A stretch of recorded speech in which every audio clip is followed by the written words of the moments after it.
Hi, everyone, and welcome to our webinar today called Getting the Most Out of Every Session, Accelerating Therapy with TEAM-CBT. And I'm very excited to be hosting this webinar together with Angela Krumm and Kevin Cornelius. I'm going to tell you guys a little bit about Feeling Good Institute and who we are, and then I'll introduce the presenters. You can move to the next slide. So Kevin, we're still seeing, oh, there we go. Okay. Perfect. Okay, we're just getting started here. So let me just tell you guys a little bit about who we are at Feeling Good Institute. So our mission here is to elevate the practice of therapy so that patients can recover faster and more fully. And we train and certify therapists in TEAM-CBT, which is a powerful framework for delivering evidence-based therapy that was developed by Dr. David Burns, and you'll be hearing a lot more about it today. And our goal is to help therapists to move through a structured kind of 5-level certification path. Next slide. And I also, oh, the one ahead, Kevin, there was one before this one. And so I also just want to tell you guys a little bit about our story and how we were founded. So the Feeling Good Institute was founded by Maor Katz, Angela Krumm, who you'll be learning from today, and myself. We had all trained with David Burns at Stanford. And back then in 2013 and before, really the only way that one could learn TEAM-CBT was to study directly with David. And often to study with David for many, many years. And so we started Feeling Good Institute with a dream that was to make David Burns' tools, techniques, and training style much more accessible to therapists kind of around the world without compromising the depth or the quality of the training. And everything that we do today still reflects that original intention, which is really to help therapists get better so that their patients can too.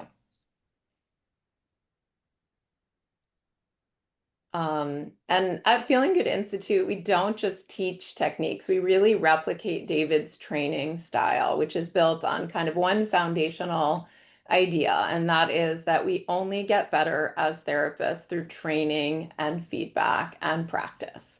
And we actually kind of double down on that philosophy. We really lean into it using the deliberate practice model, which is also evidence-based to help therapists build their skills.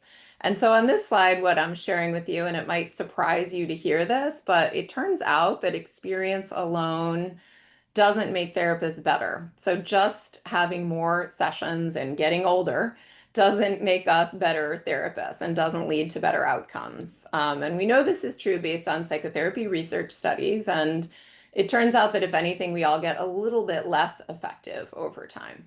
So then the question is, what does work? What do we know works? Well, it turns out that learning skills, practicing those skills with feedback, practice, feedback, that loop, that cycle is actually what helps people to get better in therapy and, on the basketball court, the tennis court as well. And so that's what we emphasize in all of our trainings, which is learning, practicing, feedback, practicing. And so you're going to be learning some skills today and some ways of approaching therapy today. And then we're also going to share with you an opportunity that you'd have if you wanted to join us and learn more and practice more. And if you can go to the next slide, I'll just briefly touch on it now, and then I'll tell you more about it at the end of the day so we can jump into the content of our presentation. So later on, I'll share with you guys this fast track program that we've created that's really designed for therapists to level up their skills quickly and effectively. We're really taking what used to take kind of years and years of intensive training. We're now offering a really highly structured, highly effective training that therapists can complete in just 6 months. And so what you're learning today is kind of the tip of the iceberg. If it seems interesting and compelling to you and you really want to learn more, I hope you'll join us, and I'll tell you more. I'll save the details for you for the end of the webinar. So I'll just also now touch on what many of you are going to be texting and asking about throughout the webinar today. So listen up. The way that you're going to get your CE credit is make sure you are here for 2 hours until 1 p.m. Pacific time. And about 5 minutes till the end of the hour, I will drop the CE survey in the chat box. So you'll see it here at 5 of 1. You'll click on the CE survey, you'll complete it. And then within a week, so not the same day, but within a week, you're going to get your certificate of completion emailed to you. And I will remind you guys of that in the chat box because I realize people get distracted, but that's how it's going to work. Okay. And now I get to introduce you to our awesome presenters. So let me tell you a little bit about Angela and Kevin, and then I'm going to turn it over to them for the rest of the time. And I'll be back with you guys to facilitate kind of a Q&A toward the end of the 2 hours. So Dr. Angela Krumm, join me in welcoming her. She's a licensed counseling psychologist and the director of professional development at the Feeling Good Institute in Mountain View. With nearly 2 decades of experience practicing CBT, cognitive behavioral therapy, she specializes in treating panic disorder, phobias, and social anxiety. And Angela was immediately drawn to TEAM-CBT when she saw how dramatically it improved her client outcomes. And today she dedicates a lot of her career to training other therapists, helping them to expand their skills, sharpen their effectiveness, and bring faster and more lasting change to the people that they serve. And now I'll move on to Kevin. Welcome, Kevin. Kevin Cornelius is the intensive therapy program manager and the clinical director at the Feeling Good Institute in Mountain View, California. He's a certified level 5 master therapist and trainer in TEAM-CBT and also a practice leader in our fast track to level 3 TEAM-CBT certification course, where he guides therapists through hands-on practice and real-time feedback. He specializes in treating depression, anxiety, insomnia, and relationship challenges. And his background in theater informs an engaging, creative, and practical teaching style. Passionate about mentorship, Kevin leads case consultations and clinician trainings that empower therapists to bring TEAM-CBT to life in their daily practice, driving meaningful and lasting results for their clients. So welcome, Angela and Kevin. And now I think I'm turning it over to you, Angela. Yeah, thank you so much, Jill. What a treat. I always think this is so special to see the registrations roll in and see this variety of these awesome people who sign up to join us today. Some of you have been doing TEAM-CBT for years and have been part of our community for a long, long time, and others might be brand new to Feeling Good Institute and come in today just wide-eyed and maybe a bit overwhelmed, and that's okay too. We're excited you're here and good to have you all. So today we have a broader goal than what's forced on us by some very specific learning objectives. Broadly, we want you to leave today with some increased skills and comfort and confidence being effective in your session, regardless of the length. We're going to talk about 2 types of lengths of therapy today: the more traditional, 45 to 50-minute approach, and then a more intensive model that means longer and more frequent duration of sessions. And you see on the screen some learning objectives. We want you to be able to describe at least one thing you can do at actually the beginning, the middle, and the end of each brief therapy session to be more effective. We want you to be able to list some characteristics of what makes someone a good candidate for intensives and describe some benefits of intensive. We hope you get a lot more than that as well. So what we'll do today is I'll just spend a brief moment giving you an overview of TEAM-CBT, so you can understand the framework and know what we mean by that. And then I'll spend the first portion of the presentation talking about those more traditional 45 to 50-minute length sessions, and then hand it over to Kevin, who will talk about these intensive sessions. Then we'll do Q&A. So you're welcome to send your Q&A. Jill will be collecting those. Because of the large attendance today, we won't be able to pause and do questions in the middle. So you can go ahead and send those. We'll address what we can at the end or follow up the best we can after. Okay, so what is TEAM-CBT? Let me give you that brief overview. So TEAM-CBT is a framework. It's not a new school of therapy. It's a framework that we can use to make our sessions more effective, and it's transdiagnostic, which if that sounds like one of those psychobabble terms, it really just means the idea that you can use it with different diagnoses: anxiety, depression, habits and addictions, trauma, self-esteem, relationship problems. And so it guides our session through this acronym, TEAM. And so T is for testing. That refers to the idea that we think it's imperative that we use validated measures to understand our clients' mood scores, and to track them across time. So we collect data at the beginning of and end of every session to track progress in session and across time. And we receive feedback from clients so that we can do better, because it's actually not true that just because our client comes back, they're getting better, right? So we have to gather testing data to really better connect and do better. E is for empathy, and we believe strongly that before we can do any methods or anything you might think of as an intervention, we have to really help clients feel both understood, safe, and fully known. And we have to be prepared to manage any ruptures or problems in the therapeutic relationship. So we teach a specific set of skills for empathy, not just saying be empathic, but teaching 5 specific steps that we use to connect with humans in a really deep, meaningful way. A is for assessment of resistance. Sometimes you'll see it listed as agenda setting. This is where we set specific goals with clients, we choose specific examples, and we work through what we see as really healthy resistance to change, honoring the good in our symptoms and the good in the people's behaviors and actions that are present to help them really decide if they want to change or not. And finally, methods is where we roll up our sleeves and work on teaching people new tools to feel better. Many of the methods in TEAM-CBT are grounded in cognitive behavioral therapy, but this is where you can also integrate methods from other disciplines, and we work to figure out what works for the client in front of you, not throwing just a certain method at every human being or every diagnosis, but really tailoring to what the person in front of you needs. So, as you can imagine, we won't be teaching you all the details of each of those steps. If you are intrigued and want to learn more, that fast track course Jill will tell you more about is a great way to dig in fully and deeply. It's a powerful, exciting model. Just want you to have the overview for today. So next, we're going to do a little poll, because I would love to start by knowing, how do you choose your session length, right? So today we'll be talking about how to be effective at different lengths, but how do you even decide how long to meet with a client? And you see these 5 options. I believe, Jill, correct me if I'm wrong, they can select all that apply. And I just want to hear, what are your most guiding principles, right? Some of you may have a lot of choice, some may not. Which of these types of things best fit how you most often decide?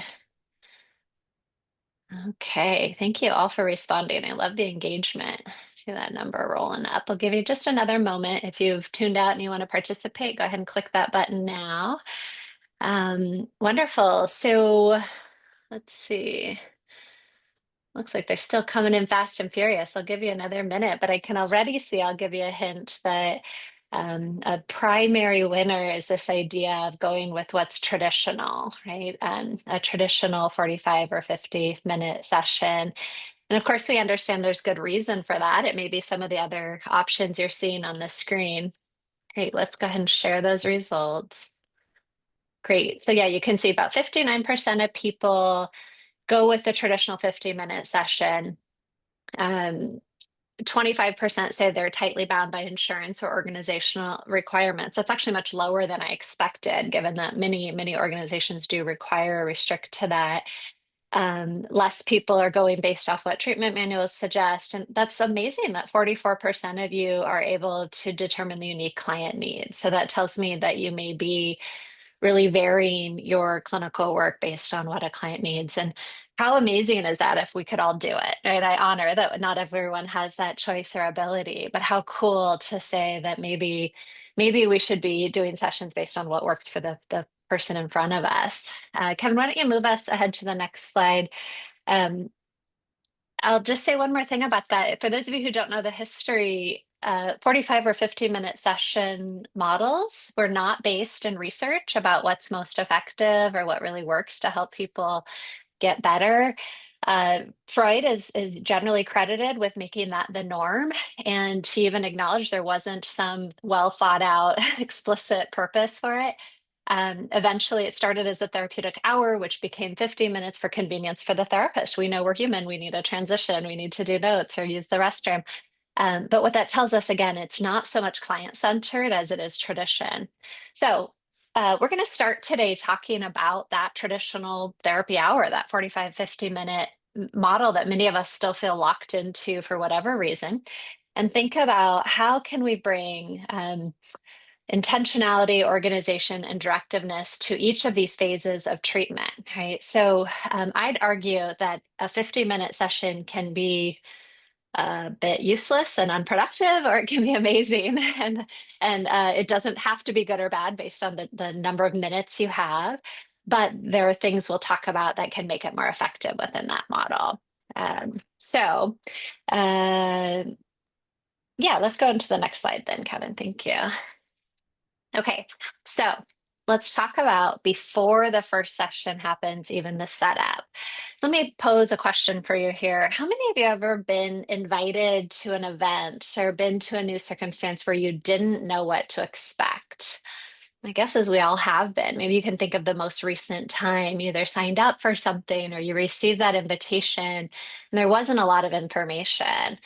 And how did you feel in that circumstance? Are you someone who falls into the camp of being excited about the unknown and kind of loves loves showing up for something when you don't know what to expect? Are you like maybe the majority of us who feel a little uncomfortable with that circumstance? What's going to happen here?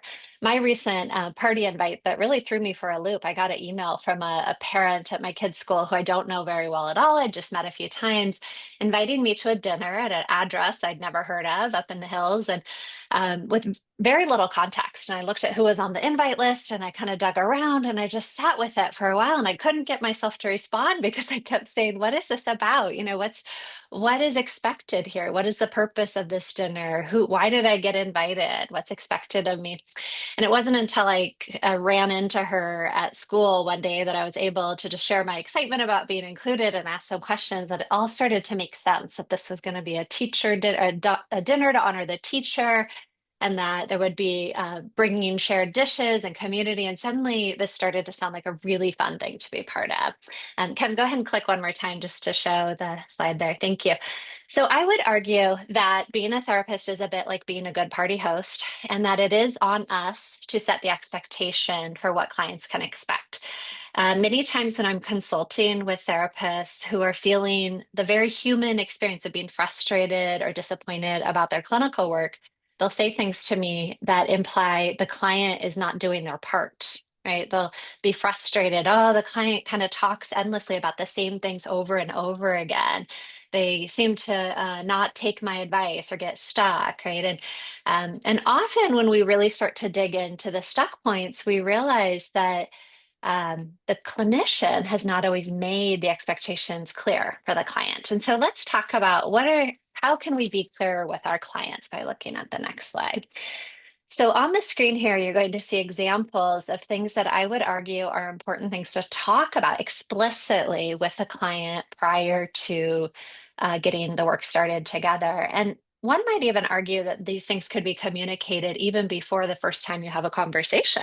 So you might think about what is the first piece of information a potential client sees about you? Is it a website description? Is it some type of marketing flyer? And how are your expectations starting to be conveyed in your printed material?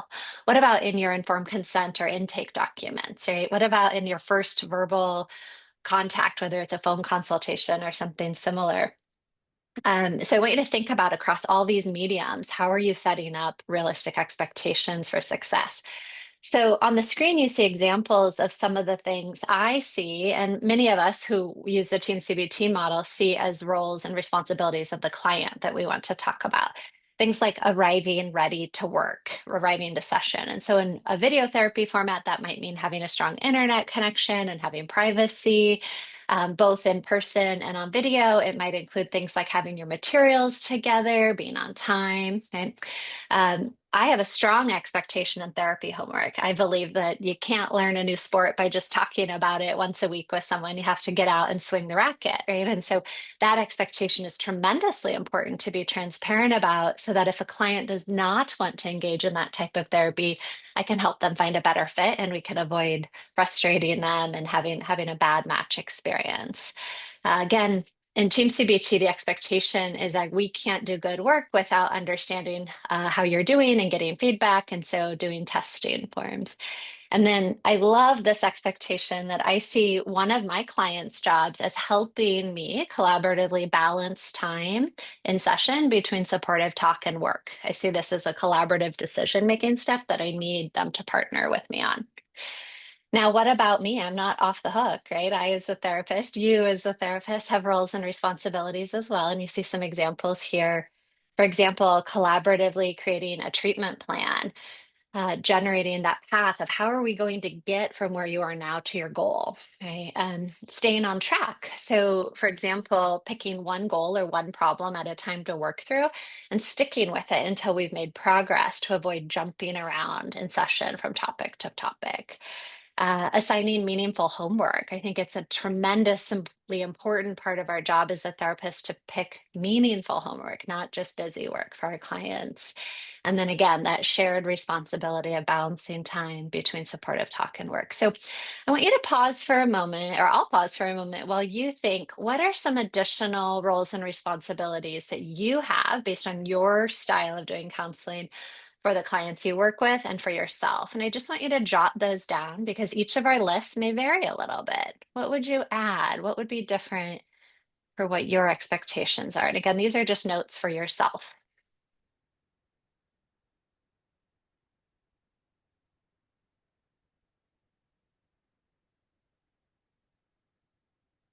Okay, so hopefully you're coming up with a few. You're welcome to steal and grab these, and also hoping that you're coming up with some more that you can think of. Kevin, let's next talk about what we can do at the start of each session.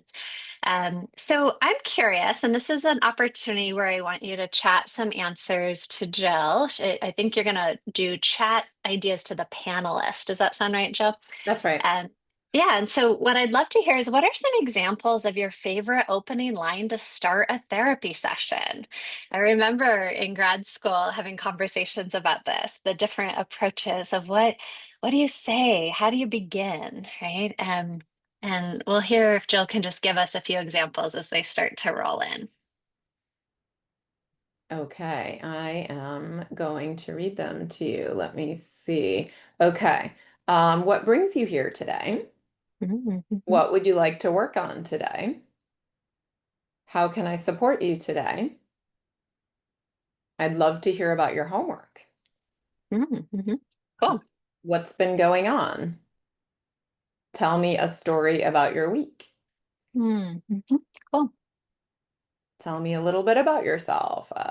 Those kinds of things. Yeah, awesome. Great examples. And I hear some of those are maybe things you're using at the start of a very first session. Others may be the start of an ongoing session. I hear some are a bit more specific, some are tremendously open-ended. I've heard some people tell me before they have had therapists who say nothing. I think that's interesting. I imagine walking into a therapist room and getting a warm smile in silence and wondering, oh, that's a different experience, right? Kevin, let's talk about a different approach. So remember, I'm arguing that intentionality, directiveness, and organization is what helps us make the most of each session. And I do worry sometimes that our kickoff at the beginning of a session really will impact how that session flows. Because if we do a broad, open-ended, what's been going on type of question, we are asking for broad, open-ended unstructured time, right? And some of you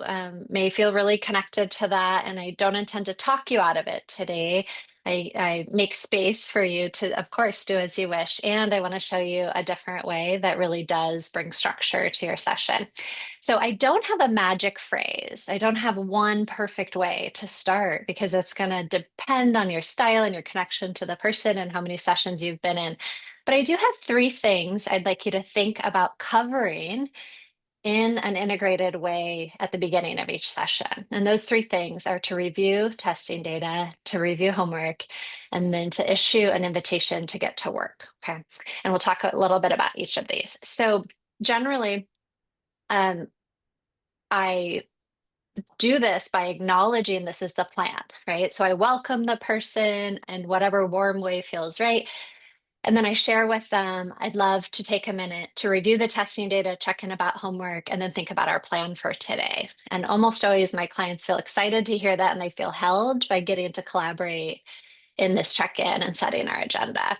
So as I mentioned before, reviewing testing data is important for us to know how treatment is going, but it's actually secretly a very deep way of empathizing and connecting with the person.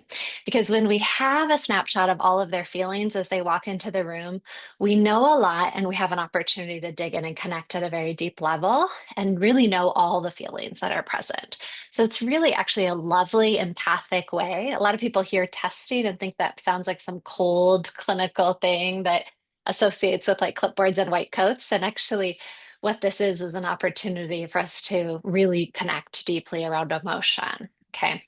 Homework. Why do we need to review homework early on? Well, rewind with me to the last time you've done homework. Maybe you do it all the time. Maybe you haven't done it in decades. I was a pretty serious student, and even I mean, I took school seriously. Even I would very quickly figure out if homework was not going to be checked, that it was optional, right? We're all busy people. Your clients are busy people. If you assign homework that does not get followed up on, I would expect a near zero compliance rate on that homework over time. And so I think it's imperative that we are following up on the homework that we assign to people. So that's my challenge for you today is to make sure you're following up.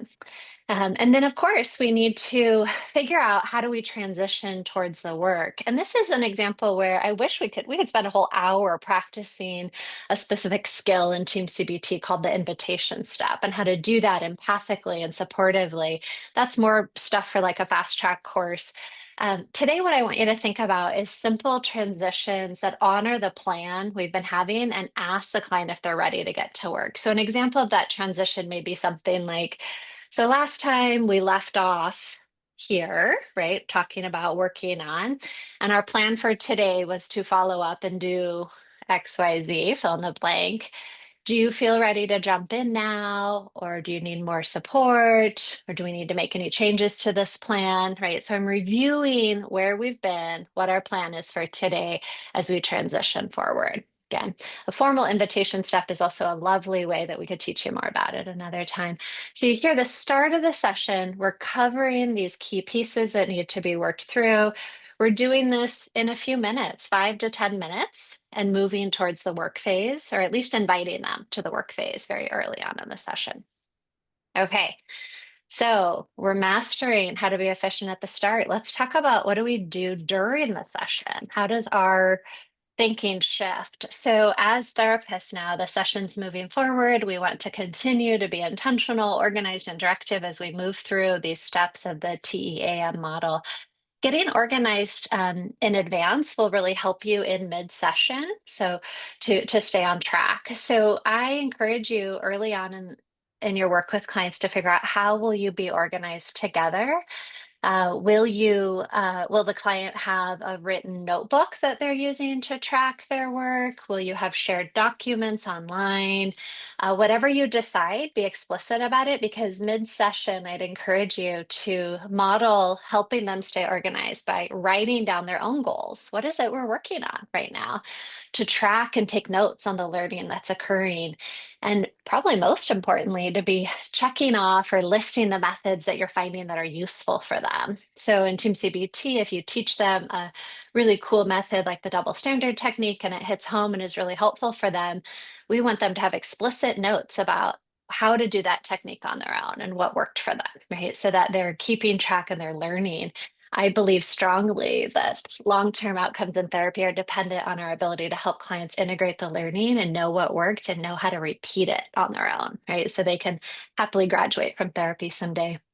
Another thing you want to focus on during each session is this important concept of focusing on one problem at a time. Because if your client is human, tongue in cheek, they will struggle to do this, right? If you're like most people, you're talking about one problem and it reminds you of this thing and it reminds you of this thing, and suddenly we're over here. Or we're giving into kind of the problem du jour of the week, this stressful thing that popped up. It's an extremely important skill and one we practice a lot in the Team CBT community at how do we lovingly and empathically help people stay on track so that they can actually learn skills they can take with them and not just jump around.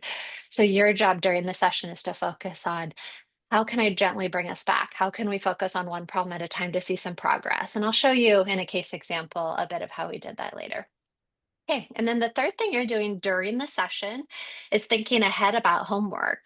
Okay, we don't want to do unnecessary busy work. We want to assign meaningful homework. And so I always have a sidebar of notes in my session where I'm jotting down possible homework as we go. So as it occurs to me, as I realize, oh, maybe they'll work on this part for homework. Oh, they should read this thing because this is new or confusing. I'm just jotting those down. So as we move towards the end of the session, which we'll talk about in a moment, we're prepared. Okay. So during session, want to stay organized, gently bring the focus back to one problem at a time and be thinking ahead about homework. Okay, here we are. Now we're thinking about the last few minutes of the session, and I allocate anywhere between 2 and 10 minutes for this phase, given depending on kind of how the client's doing and where we're at in the treatment. Sometimes it can be really brief, and sometimes we need a bit more time. So when we're wrapping up a session, we want to be doing two primary things. One is lots of focus on assigning that meaningful homework, and discussing the plan for the next session. Now, I've mentioned the value of avoiding busy work. For sure, the bulk of learning in therapy happens between sessions, especially if you're only doing 45 to 50 minutes with them a week. And so we need to honor this as important. There's two ways that I'd encourage you to think about finding meaningful homework. Okay, so it kind of simplifies it in my head and helps me make choices. So we can think about either practicing what we already learned. So something they've already gone through and learned, they could practice more of, or we could prepare for what's next by bridging to the next session. Okay, so we can practice what they've already learned or prepare for what's next to bridge to the next session. So let's just talk about an example of those. So Richard Lamb is one of our great therapists here at Feeling Good Institute. And he shared with me one time that when he first gets a client through their first daily mood log, which is a cognitive therapy tool. Many of you may be familiar with the thought record, similar concept, where you're teaching clients how to work with their negative thoughts and come up with helpful rebuttals. After he's taught them how to do it, he may assign a client 7 new mood logs over the course of the next week, one a day, because they've learned how to do it. And now their job is to practice, practice, practice so they can become an expert at that skill. Right. So that's an example. Do something together. Homework is practice, practice, practice. If you are someone who assigns progressive muscle relaxation and you do one in session, you'd maybe assign that every day, right? Bridging to the next session requires us to be thinking about where are we trying to go, right? What's that treatment plan? What's the next step? And for those of you who have the gift of TEAM-CBT in your skill set, that's an easier skill because team always creates these paths for us of how we can move someone towards their goal. And if you can see that path, then we can think of what's the next step. So here's an example of one I can think of now. So let's imagine I'm working with a client who is working on health goals and they want to exercise more often. And so we've spent the last session in the methods um, working to move from their tempting thoughts that get in the way of exercise to self-control, helpful rebuttals, right? And so they've been practicing this, and it's really hard work, and we're digging in deep to come up with these helpful thoughts that defeat the tempting voice that's keeping them from exercising. And we only get through 1 or 2 of them in session. So my bridge to next session needs to be to finish that piece of work. I've taught them how to do it. We grappled through 2 together. Now they need to finish up rebuttals for the rest of the tempting thoughts in the next session. And maybe there's even a step of reading they could do to prepare for what we'll do next session. Okay, so that's bridging to the next. So we've come up with meaningful homework. We're keeping them moving through the homework. And the next thing we want to do is discuss the plan for the next session. And this, luckily, sometimes takes 20 seconds or less. So for example, we may say to the client, so this is exciting. We got through this step today. We worked on this piece, right? With the tempting thoughts client, I'd say we got 2 of these tempting thoughts done. So I'm excited that you're willing to do this homework to finish up this log of self-control thoughts. So next session, what I'd love to do, I hope this will work, is we can solidify that learning by practicing them in role play until you're really knocking them out of the ballpark. And once you feel really good about it, Then we can move on to that stuff I talked about before called stimulus control, where we look at the environment to see how we can help make it easier for you to build in your new habit. Okay.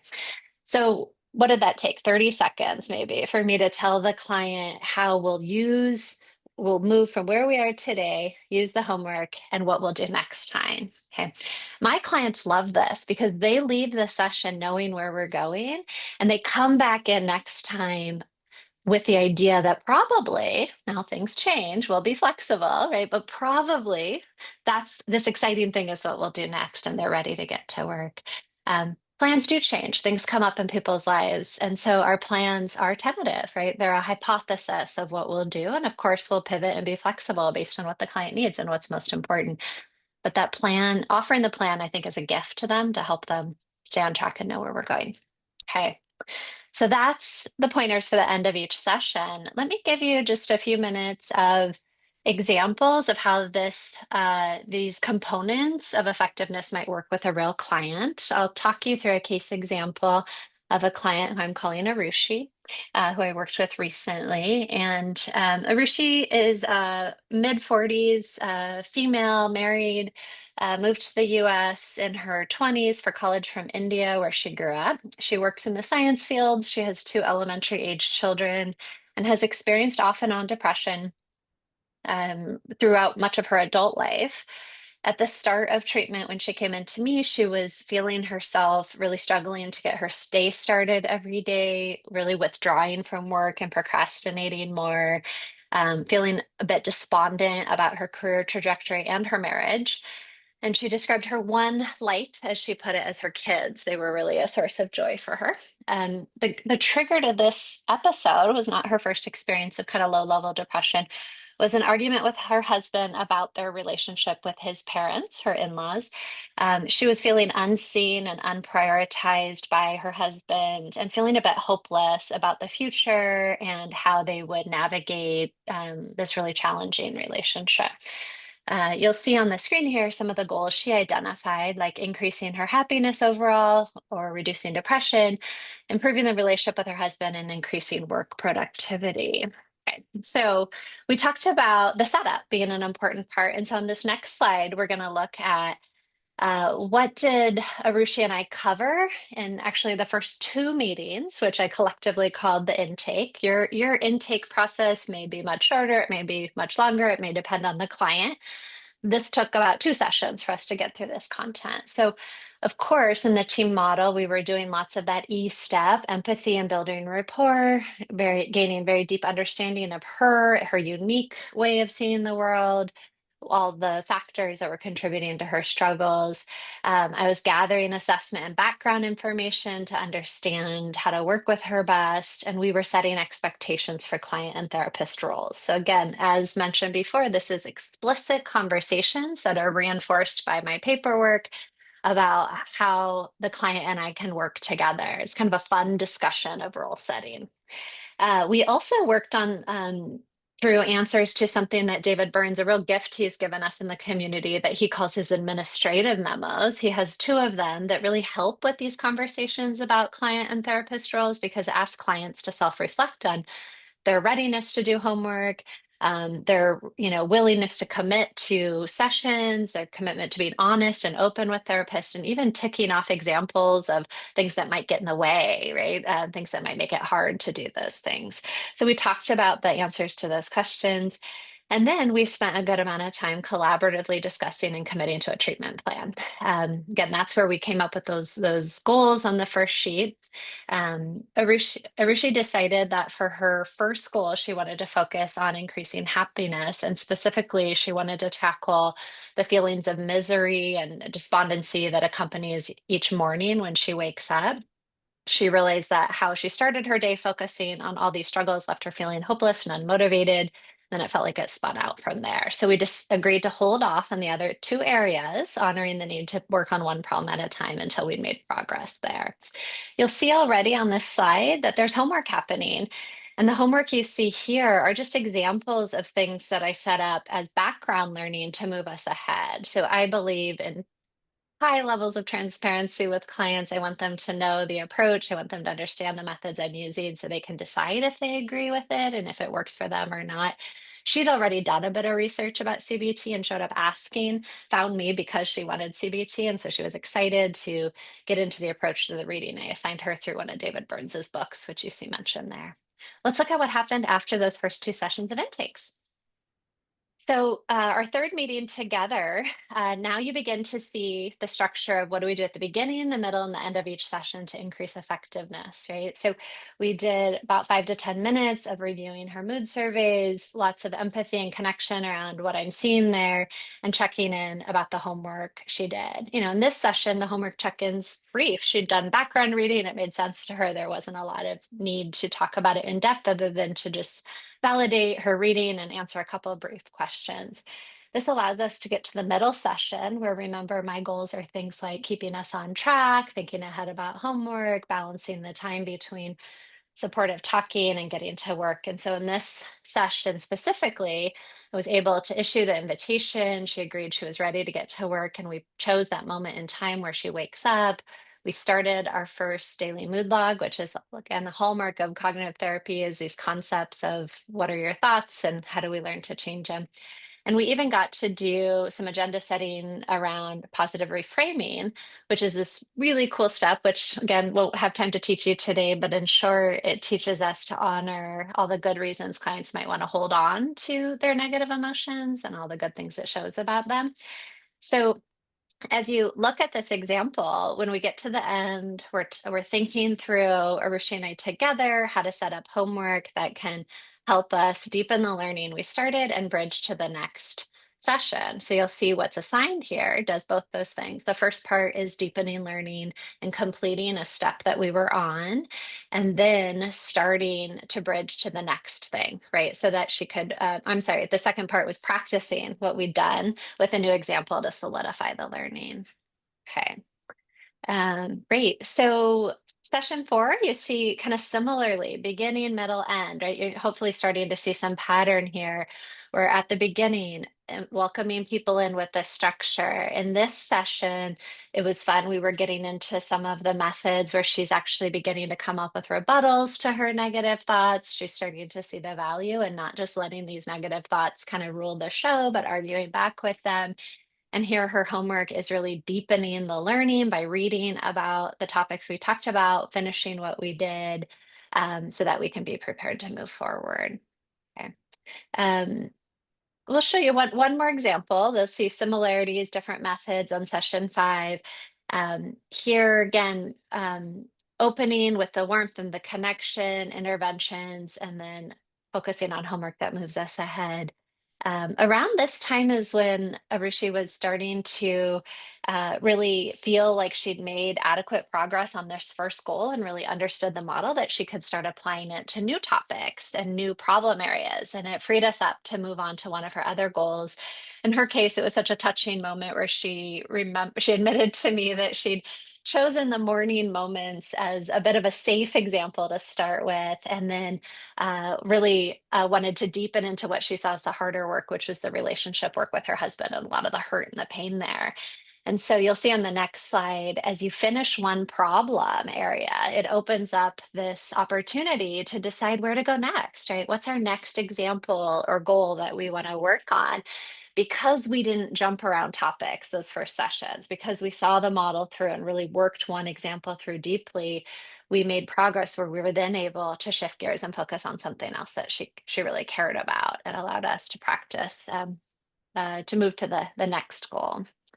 In our final session, with any client, I always recommend doing some good. Kevin, go ahead and move us forward one slide, please.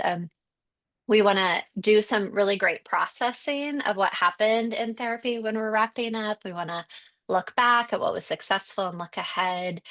In TEAM-CBT, we use the term relapse prevention to talk about preparing for a future backslide, right? A moment in time where they may fall back into the old thinking or start to suffer again, start to struggle. And so we want to prepare ahead for those and really normalize that as part of people's life process. So we have specific skills we teach to do that. But in a final session, we at least want to do our best to prepare for that, create a summary of what was effective, and then teach about ongoing commitments to homework so they can solidify their gains. Okay, so let's talk about some summary points. Hopefully you saw some of the beginning, middle, and end structure in that case example. These are some take homes I want you to grab before I turn it over to Kevin to work on, to talk with you about the longer sessions. So again, I want you to think about, can you increase your effectiveness at clarifying client and therapist roles and responsibilities and being explicit with your clients about that? Remember, we can be a better team if we know what to expect and if we agree to it, right? So do this collaboratively with your clients. We want you to issue the invitation to work early in session. Another way to think about that is that we're balancing uh, talk, support, empathy with work, right? And so this assumes that um, that it's not enough to listen, right? That people won't always make lasting, meaningful change if even if we're really good listeners, but that we need to roll up our sleeves and get to work. And so we want to think carefully about how do we do that. And if that's a skill you want more help with, we'd love to help you learn and practice how to do that in a really meaningful, effective way. We talked a lot about homework. We want to assign homework that deepens learning or bridges to the next session. There is a webinar that Maor Katz and I put on that's free and available on our website that specifically talks about assigning meaningful homework. And that's a great one for those of you who kind of want to dig into this and improve your homework assigning skills. And then maybe the simplest and yet most powerful part I can offer you today is encouraging to end your session by stating a tentative plan for the next session. Give the clients the gift of knowing that there's a plan, right? Make a suggestion of what you might do the next week, how you might move forward. And trust that it's okay if it's not perfect or if that you think about it more, or they think about it more, you can always pivot. But offering that plan really helps clients to feel held and know that there's a path forward. So thank you for thinking about these 45 to 50-minute sessions with me. We're going to turn it over to Kevin now to think about this exciting part of what to do with our longer sessions. Thank you so much, Angela. And uh, I'm going to point out to you today that that team structure that Angela so beautifully gave you a brief introduction to today, if you're not already familiar with it, is going to be a structure that you'll recognize as I'm talking about intensives also. And I'm going to start today by talking about just what do we mean by intensive one-on-one therapy.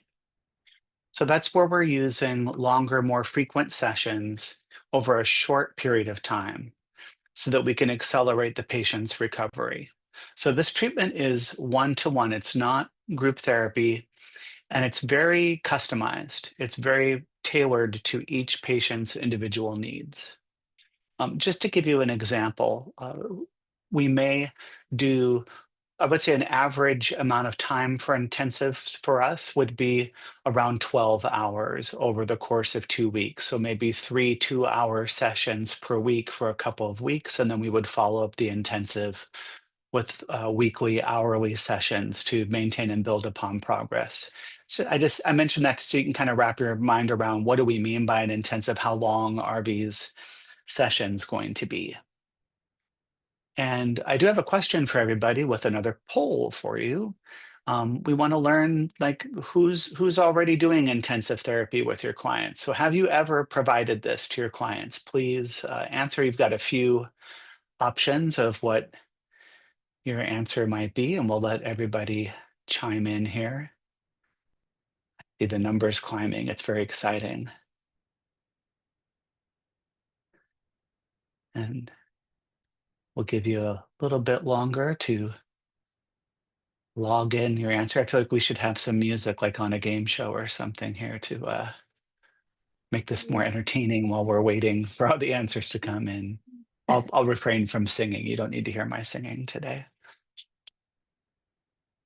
All right, so I'm noticing right away that the majority of answers is no. I have not ever provided intensive therapy. That's really exciting to me actually, because that means I've got some fun things to share with you that might open your mind to the possibility of doing intensives. And then a good deal of you, 31% of you, have done intensives, but not often, just a few times. Oh, and it was about 59% of you who have never done them. And then there's a few of us here today, about 11%, who have done intensives many times. And I think we're ready to maybe stop sharing the poll. And oh, you can see the results now. So take a moment to look at that. I just reviewed them with you, but you can see what people said in their answers. And I'll move forward here. I did stop sharing. If it's still showing up, you just need to click the button on your screen, Kevin. But Okay, great. Yeah, thank you. So one thing I wanted to point out is that there is research that supports this idea of doing intensive therapy. And you can see this is about a study that I wrote, a very short research brief, highlighting what they found, uh, that when you do longer, more frequent sessions, the outcomes are stronger. So you can imagine having treatment for anxiety and depression being spread out over 12 weeks, 1 hour at a time, versus doing that over the course of 1 to 2 weeks, very condensed massed treatment. The research shows that actually doing that in the more massed form or intensive form creates better outcomes. And I put a copy of that research brief in the handout packet that you have that you could download today. So that'll give you some more information about, we're not just saying this, and it's not just anecdotal that intensives are a good idea, but there's some research to back it up too. And then I'd like to talk to you about why I like doing a presentation like this. I'm very passionate about doing intensive one-on-one therapy. A lot of my treatment with clients is in intensives, and doing intensives has really helped transform my practice and the way that I work with people. It's very rewarding to see people make such profound change and build confidence in their own skills. This makes me think of somebody that I'm working with right now, a young woman who has really struggled with depression. It ended up with a hospitalization and doing a PhD and an IOP program, and she came in feeling pretty hopeless. And when I said, "Oh yeah, we're gonna do this over 12 hours, over 2 weeks," her eyes just got huge. She was just like, "How can that possibly be helpful? How am I going to make progress in 12 hours?"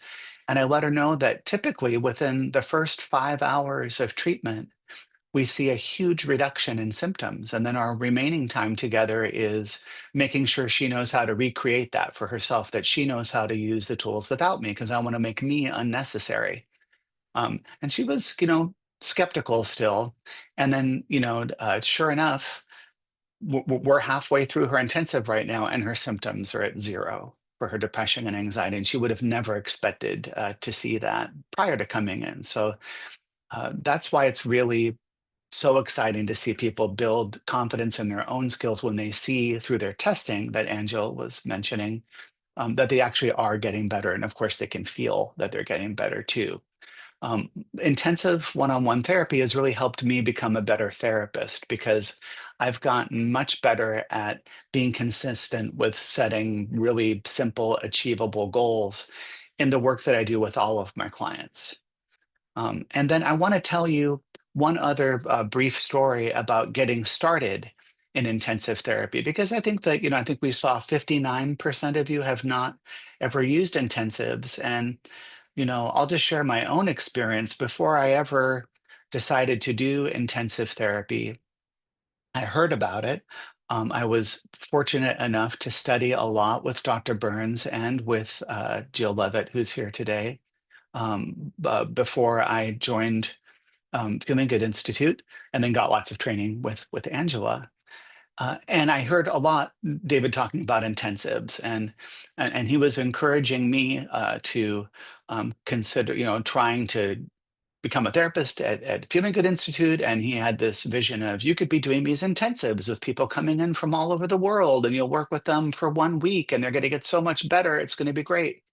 I'm just thinking, how on earth could I ever do that? Do I have the skills to be able to work with somebody? And oh my gosh, the pressure of they're going to come in from another country and work with me for just 1 week and they could get better. It was the idea of that was scary to me. And then fast forward a little bit, I was a pre-licensed therapist here under supervision with Angela, and she was encouraging me to take on an intensive, and she had a client that she thought would be a great fit for me. And I trust Angela 100%. And even though I felt my own misgivings about my skills, she was encouraging me. So I thought, well, she knows more than me, so I guess I'll consider doing this. And the person that I worked with, we'll just call Christine. She was a college student who was really, really suffering. She had horrible social anxiety.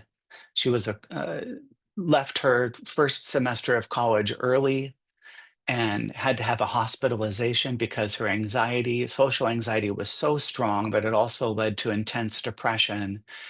And she was telling herself things like, I have no hope. Um, I'll never be able to make it in college. Other people think I'm stupid. I'm going to make a fool of myself if I ever return to school. Other people judge me, and they're right to judge me. It was pretty bad. And so I was nervous about taking on this intensive, but I have to say that once I went through the intake process and set the goals with her, and we sat down in her first session, and I used testing as a bridge to provide her with lots of empathy and understanding and support. And I really was putting all of my focus on her, and I was no longer stuck in my own head with my own fears, but I was trying to understand her and where she was coming from as much as possible. And that really helped my own fears about, can I do this intensive, really disappear. And then I had this structure of TEAM to follow. And I also had this wonderful gift of time that I'd never had before because my sessions were longer than usual and I was having them right away. I didn't have to wait a week in between sessions. There was just a 1 day break in between our sessions.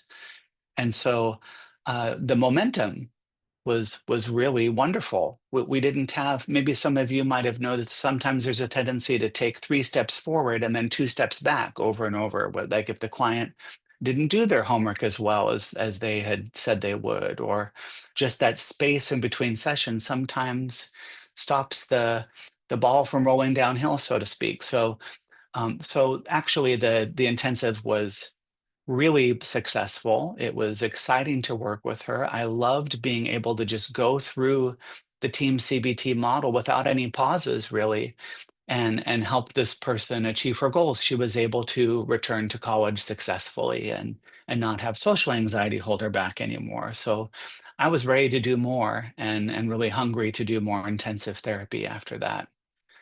And I would like to share with you results of my recent work doing intensive so that you can see that, there is some, data just with my own clients that would show that this is successful. So in your handout packet, I gave you the details of this, the testing before the first session and after the last session for 10 recent intensive clients. And you can see that the outcomes here were on average a 65% reduction in depression and a 64% reduction in anxiety, which I think when we compare that to what average outcome studies are for psychotherapy, that's pretty significant to make that much of a reduction. And it's because of all of the work the patients are doing in the session, and following this model is so effective. And also that momentum that I talked about really helped the treatment be successful. And then one thing you'll notice when you look at the details in that handout, uh, when we're using the Burns Brief Mood Survey, which is what I've been using with all of these particular clients, uh, there's a depression scale between 0 and 20, and there's an anxiety score between 0 and 20. And on that scale, anything that's below 5, I think it's fair to call that subclinical. It's not a clinical depression or anxiety problem, but rather we all have negative feelings that are normal, right? So to have the client get down to that range of between 0 and 4 is ideal. And with all of those clients, they did that. So I would say, 100% success with these 10 clients using the intensive, and they would describe their success in the intensive that way as well. So that's exciting to me to be able to look at the numbers and see how has this been working. And I hope that's encouraging to you to consider doing intensives and possibly using the team model. And we can, of course, support you in that. There are fast track courses coming up. And when we say fast track, what we mean is it's a way of bringing yourself to level 3 advanced TEAM-CBT therapist in a relatively short amount of time. I believe it's 6 months is the course.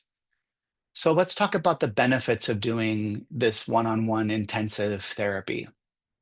Well, I talked earlier about how that momentum is really important. We can see our clients getting relief from their painful symptoms quickly. And when I'm talking to a client about the possibility of doing an intensive, if they've got the availability in their schedule and they can handle longer, more frequent sessions, it's a great option because for me, if I was really struggling with depression, do I want to stretch that out over 8 weeks or would I like to get that done in 1 week?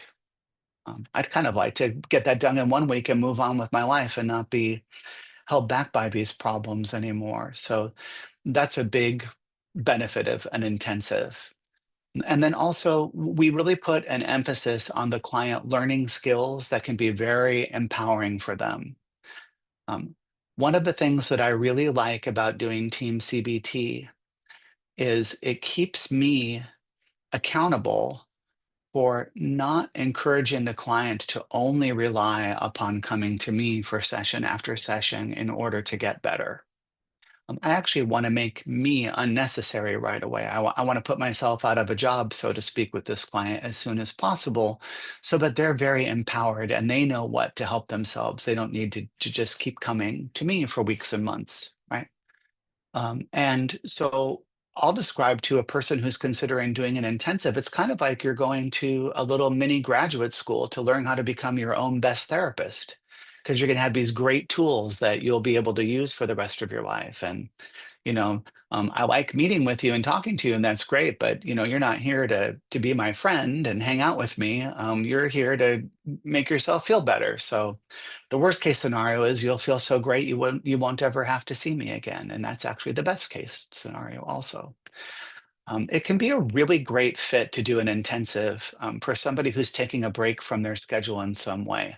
So maybe it's a student who's on a break from school, or a lot of clients have taken leave from their work schedule. They've gotten medical leave and they've got lots of time on their hands and they can take advantage of that time doing an intensive.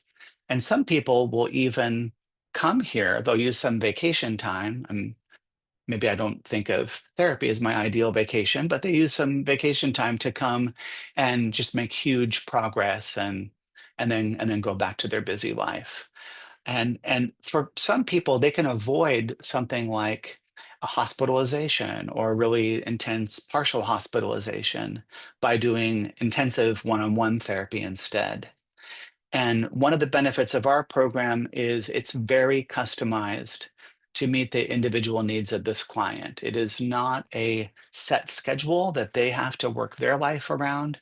It's not a regimented program, but rather everything that we're doing is meeting this client's needs right as they are right now when we set up the intensive. So there are some concerns that we have found have been a really great fit for doing intensive therapy. Things like social anxiety, specific phobias. If somebody has a panic disorder, or maybe they're struggling with chronic worrying or a generalized anxiety disorder, of course, depression and low self-esteem. We can do habit changing, helping someone eliminate their procrastination habit, or they may also be struggling with other habits, or maybe even an addiction. I will say that we can do work in an intensive format for an addiction problem, but that would be with the caveat that they really need to be getting other support as well. Like usually a substance use disorder, for instance, is going to require some social support and ongoing work after the intensive. I would never want to convey to somebody, you're going to become cured of, using alcohol for the rest of your life with our 1 week work together. That's not an expectation that I would set with somebody. But what we could do is make a lot of progress and get them on the right path and set them up for success, and then make a really great plan for after the treatment is complete. So let's talk about who makes a really great candidate for being a client in intensive one-on-one therapy. Well, first of all, we want to always keep in mind safety. So this person really needs to be stable. They're not in crisis. They're not in danger of harming themselves. Also, this person shows a willingness to set specific goals for therapy. If I'm meeting with someone for, let's say, an initial consultation to see if maybe an intensive will be a great fit for them, if I check in with them about, well, what would you most want to get out of this therapy? What are your goals? What are the main concerns that you want to address? And they can't give me an answer to that. They're kind of shifting around with things like, well, I don't really know what I want to get out of therapy. I just heard that therapy is a great idea for a person to get to know themselves really well or achieve personal growth, or I'm really interested in self-actualization and understanding who I am. Then I would encourage them to seek maybe a different kind of treatment. Those are great goals for another type of therapy, but not really for goal-oriented, specific, intensive therapy. If the person wants to work on one problem at a time, they like that idea.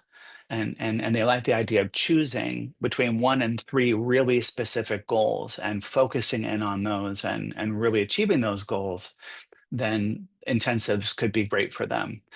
They also have to have a willingness to do homework. And I will be checking in with that person about that during our first conversation, right? During the initial consultation, because if somebody hates the idea of homework, then again, I would gently and kindly encourage them to maybe consider something different, because without homework, the type of work that we're doing is not going to be successful.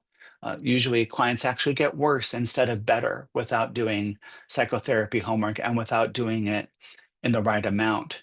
And I don't like to sign up to help people feel worse. I want to help them get better. So we would make sure that homework component isn't a problem. So if somebody is saying things like, ugh, homework, oh, that sounds like school. I hated school and I don't want to do homework. I just want to come and talk to you and get better. Then I accept that, right? Like I have respect for somebody who says that they don't like those things. But I would again kindly, guide them towards finding a different way of working that would be a better fit for them, right? Because daily psychotherapy homework is not the right choice for every person. And I'm not here to talk people into doing things that they don't want to do. But I also have to be honest with them that without that homework, this just wouldn't be the right approach. And then we also want to check in, does this person think that coming to longer, higher intensity sessions would work for them?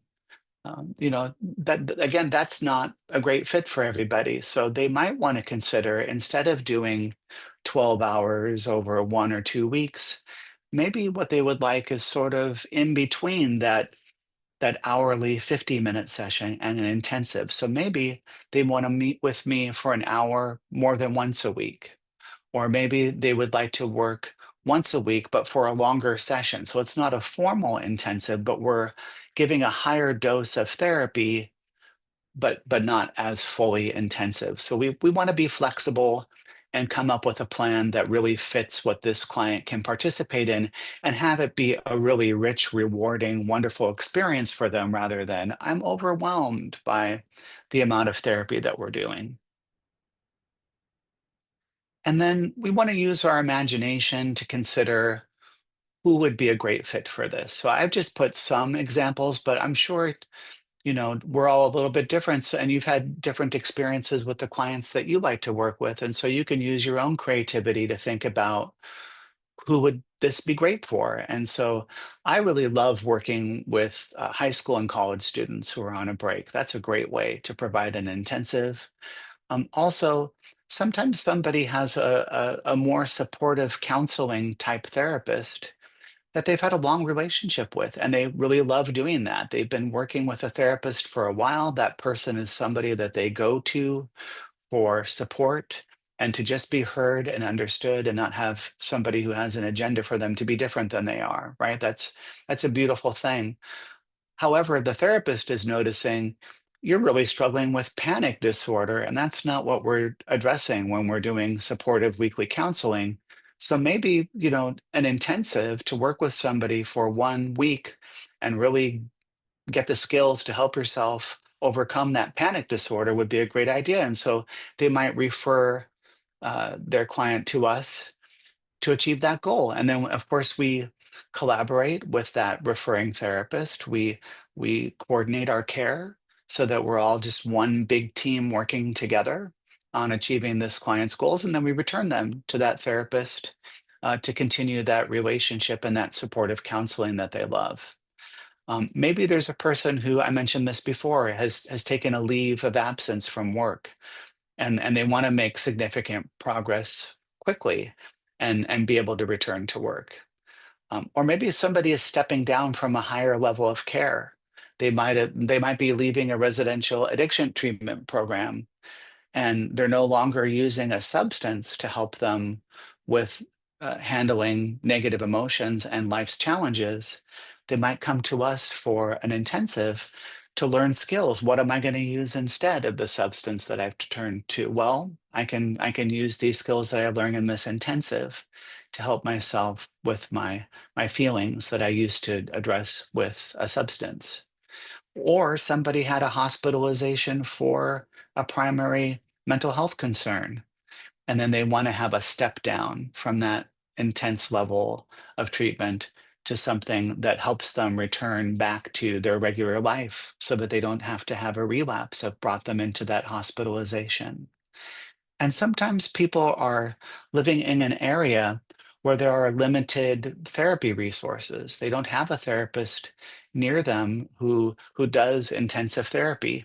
A lot of the people who come to us at Feeling Good Institute come to us because of that name, Feeling Good, and that association with Dr. Burns and his books and his podcast and his resources. They've learned about Team CBT and they really want to get the benefits of it, but there isn't a therapist where they live who can provide them with Team CBT specifically. And so then they might fly here, stay in a hotel, work with us for a week, and get the progress that they need and then return to their life. So I put that out there for you to consider that as a possibility for you. If you've learned these skills and you're putting yourself out there as a Team CBT therapist, offering intensives might be a really great way to build and expand your practice. And of course, there are more options here that you might think of. Okay, we do want to think about who would not be a good fit. And I mentioned that a little bit earlier, but we'll go more specifically here. So definitely if somebody is having really strong suicidal thoughts and urges, and you're even concerned that maybe they've got means chosen, and they've even talked about, they've had a plan or there was a recent suicide attempt, and they're not able to make a firm commitment that turning to suicide is just not an option that they would follow through now and in the future, then we would want to get them to a higher level of a care and address that before they would do an intensive. Maybe somebody just really prefers long-term supportive counseling, and something that's so goal oriented and specific is not what they're looking for. Something that sadly happens a lot of the time is, someone may notice their family member is really struggling with mental health problems, and they see their family member suffering, and this has been going on for a long time, and it's somebody that they love and care about so much. Maybe it's their adult child or even their actual child, like somebody who's under 18, because we do intensives at 12 and older. And they're thinking, I'm looking for something to help them. What's out there? And they're doing their own research and they discover Team CBT and they see intensive therapy as an option and they think, wouldn't that be amazing? Like my family member could get so much relief from their suffering in between 1 and 3 weeks working with this TEAM-CBT model. It's fantastic. I can't wait to tell my family member about this. And they're trying to drag this person into therapy, and unfortunately that person is not really on board with it at all. And so sometimes family members make an appointment for a consultation themselves to talk about their family member that they think would be great for an intensive, and then we have to gently discuss with them, well, I love that you're wanting to help your family member. Do they want this help? Are they saying, yeah, I'm looking for whatever it takes to get better and I'm willing to do the hard work that it would take, and intensive therapy sounds like a really good idea to me? Or are you trying to talk them into it? And then we would want to, sensitively explore that with them and see, is this really a good fit? And I would have a consultation with that potential client and really make sure that this is their idea, that they're on board for this, that they're not kind of being dragged into something that they don't want to do. Some people uh, really, whatever their energy level is, their ability, their stamina, is not a good fit for an intensive. Like, to do longer, more frequent sessions would actually be a burden for them. And then we wouldn't encourage intensive therapy. And then if somebody is still actively continuing to use substances and they really need to detox, please don't do an intensive, right? They need to address that first before they would come and do this kind of intense work with us. Okay. So we also want to think about, everybody has their own individual concerns that we really want to keep in mind. Sometimes cultural background, we want to think about that when we're looking at doing an intensive. Not all cultures are really into goal-oriented treatment. That might not be a good fit for them, and we want to be sensitive to that. Or we might want to think about, excuse me, I'm getting a little bit of a dry throat. Watch me take a sip of water. Sorry about that. Um, can we adjust the goals and make it more suitable to that person's specific cultural needs?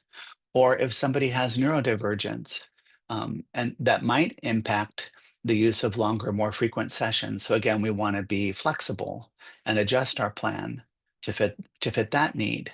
Or maybe someone has a disability that we need to consider when we're setting the schedule. So the whole theme here is, we really want to be flexible and sensitive and responsive and treat people as individuals. And this is not a cookie cutter approach that we try to force people to fit into our agenda. It's the opposite of that. This is highly customized and respectful of somebody's individual needs.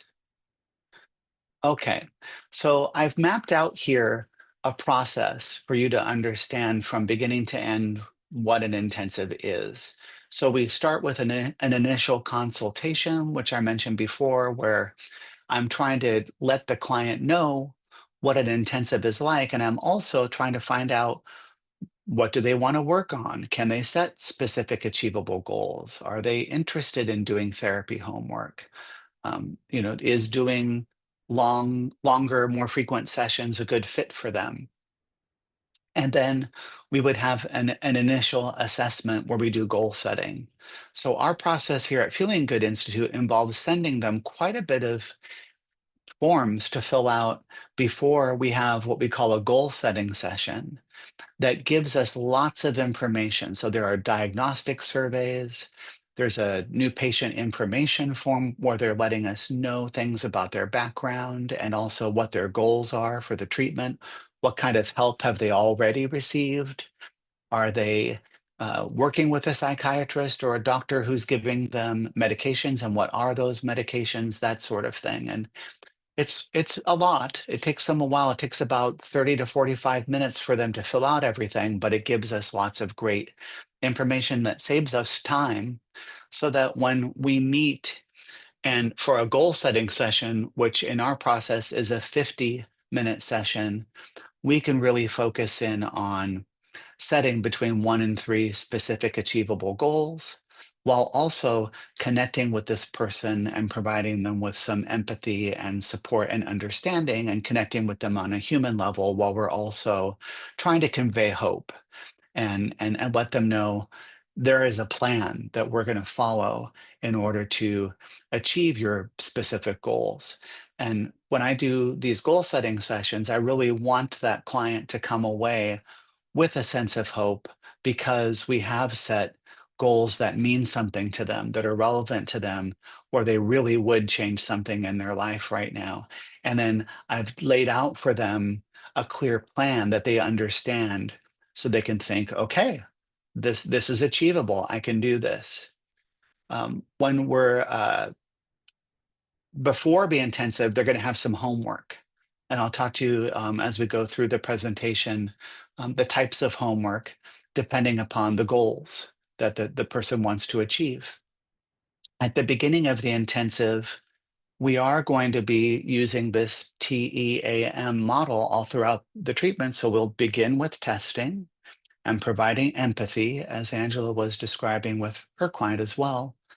And then we're going to move into assessing and addressing resistance before we would then move on to methods. So, probably in that first session in an intensive, I'm imagining that probably about 45 minutes, maybe an hour, is going to be dedicated just to empathy and understanding and support before I would issue an invitation and move on to other agenda setting or assessment of resistance steps. And then during the treatment, we're going to really help the client gently stick to one goal at a time, much like what Angela was describing with weekly 50-minute sessions. But it's even more important when we're doing an intensive because we have a limited amount of time and we do really need to stick to our goals and achieve them before moving on to another goal. So we also have homework that's happening even in between intensive sessions so that we can help the client learn how to use the methods that they're learning and also have that homework be relevant and move the treatment forward. And then as we're ending the treatment, we're going to be reviewing what was achieved. We're going to give the client a really great summary of the treatment with our recommendations for ongoing steps if there is more to do after the intensive is complete, and give them some recommended homework to do. And then usually what we do with our intensives is recommend 2 weekly 1-hour follow-up sessions in order to maintain and build upon the progress that the client made in the intensive. So at the end of the intensive, by the way, we've also done that relapse prevention training that's so important that Angela mentioned. And then we give them really important, relevant homework and let them know I'm going to be checking in with you at these weekly, hourly sessions for the next 2 weeks to see how you're doing with that homework. Are you able to use, for instance, a tool like the daily mood log and all the methods that we've been teaching you on your own? And you might have some questions as you attempt to do it on your own because you've been doing this intensively with me for the last 1, 2, or 3 weeks. We want to set you up for success and make sure that you know how to do that on your own as we end the treatment. So that's our process in a nutshell. And then we want to talk about creating the client's treatment plan. And we're going to be setting specific achievable goals that will guide us in creating that treatment plan. So first of all, let's talk about why would we want to use goals in therapy? Just because we think it sounds great, or is there anything that shows that this is effective? And there's this really great article I found that supports this with research. And it shows that goals can really help focus and direct the client's and the therapist's attention in their work together. And that it's extremely important in short-term work where interventions have to be tightly focused so that we can get those results that we want to get to within our time limits, such as in an intensive. Also, setting goals for therapy can really give the client hope and energize them towards those goals and boost their persistence and make them more likely to do the work that they need to do in order to make the treatment successful. And research shows that people are more likely to achieve their goals if those clinical goals are they're bought in on them, right? That's a collaboration that's happened between the client and the therapist, then their clinical outcomes are going to be better. Okay. So when we're creating a treatment plan, I'm offering a structure that you might want to consider trying in order to have clear goals that can be achieved in this brief, intense amount of time that we're working together. So there's a tool that I think a lot of therapists use. We definitely use it in the TEAM-CBT world called the miracle cure question. So I may ask the client, let's use your imagination right now. If you had a magic wand you could wave and a miracle had happened and you got exactly what you needed out of coming to this intensive treatment with me, what would be different? What's the miracle you're looking for? And I let them explain that to me, and they're really picturing how their life would be different if this treatment was really successful.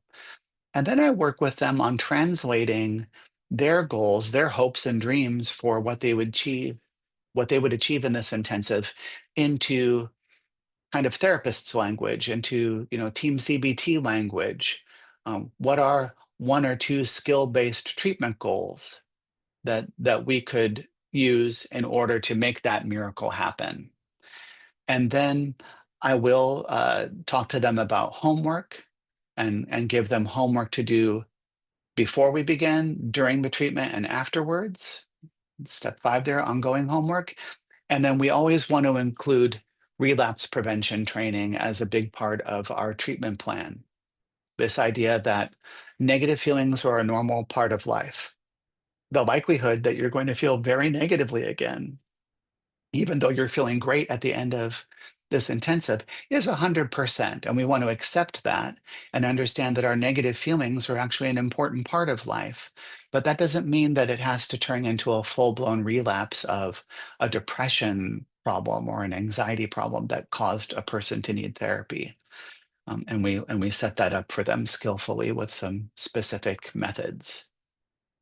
Okay, so let's bring this to life by talking about a client. So this is a case that I had, and we'll call this client Cynthia. I'll just let you know that I've changed some things about this client in order to protect this person's identity. So I am not revealing somebody's personal, private information here. This is very adjusted, but the heart of what happened in the treatment is true.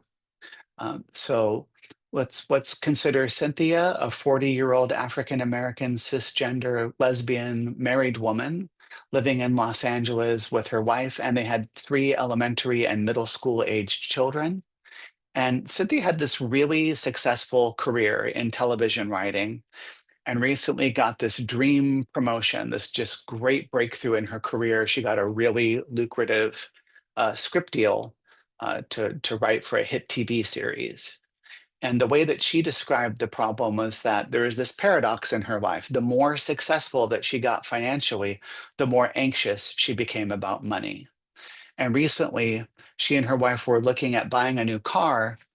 The cars that they did have were quite old and they were too small for their growing family.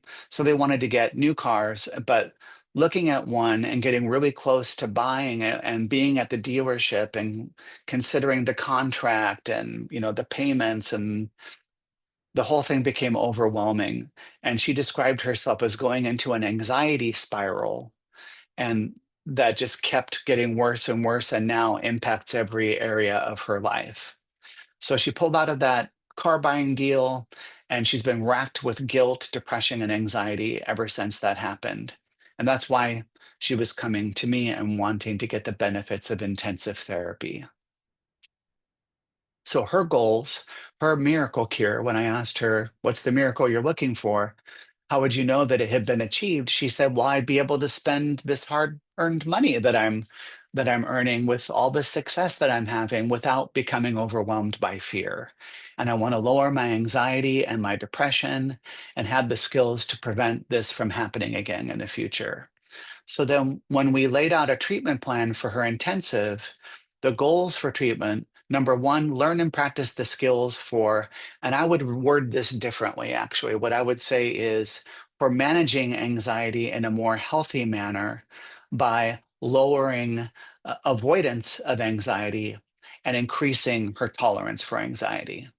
And then the second goal was to learn and practice the skills for lowering depression. And then I gave her some pre-intensive homework. I really like to use this book, When Panic Attacks by Dr. David Burns. It's really great for treating both anxiety and depression that often comes hand in hand with it. And so I had her starting from the beginning of the book and reading it for about 20 to 30 minutes daily, doing the written exercises in it to introduce her to the approach and set her up for success in the intensive. And then the intensive schedule was 12 hours over 2 weeks and then 2 weekly 1 hour follow-up sessions. And we were going to be using cognitive therapy methods, exposure methods, resistance reducing methods, which is part of that agenda setting or assessment of resistance that we talked about in that TEAM model. And then we would end the treatment with relapse prevention training and ongoing homework. So now let's broaden our view a little bit and talk about clients in general when we're preparing to start an intensive. We definitely want to use pre-intensive homework wisely. So these are some books that I've been taught to use, and you're going to notice kind of a theme here. I'm very fully bought into the whole David Burns approach since I work at Feeling Good Institute, and that's all based on his book, Feeling Good. So I love using his tools in his books. I don't want to say that's the only way to go, though, right? So you've got books that you love and that you would want to recommend to your clients, but you want to think about what's a book that's really great for setting up the client for success with depression. Well, I really like to use Feeling Great. Of course, his book Feeling Good or the Feeling Good Handbook are excellent options as well. When a client is struggling with anxiety, When Panic Attacks is one of my favorite books of all time, and it's great for helping somebody set up for success with an anxiety problem.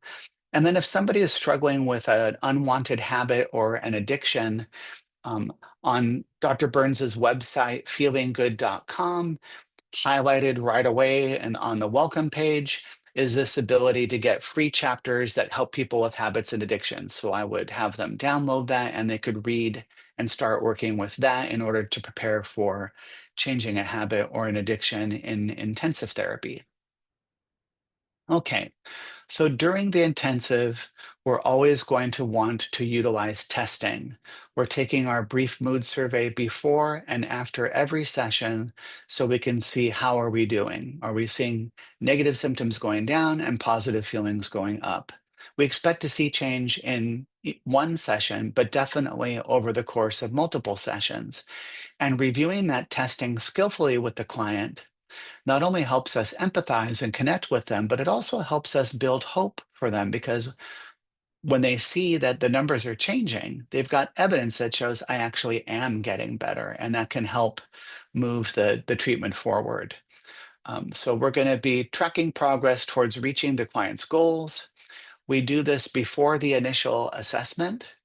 We'll do it before and after every session. And then sometimes it's a great idea to let the client know, I'm going to send you a brief mood survey to fill out again a month after you've completed your treatment, because we want to see how your ongoing homework is helping you maintain your progress.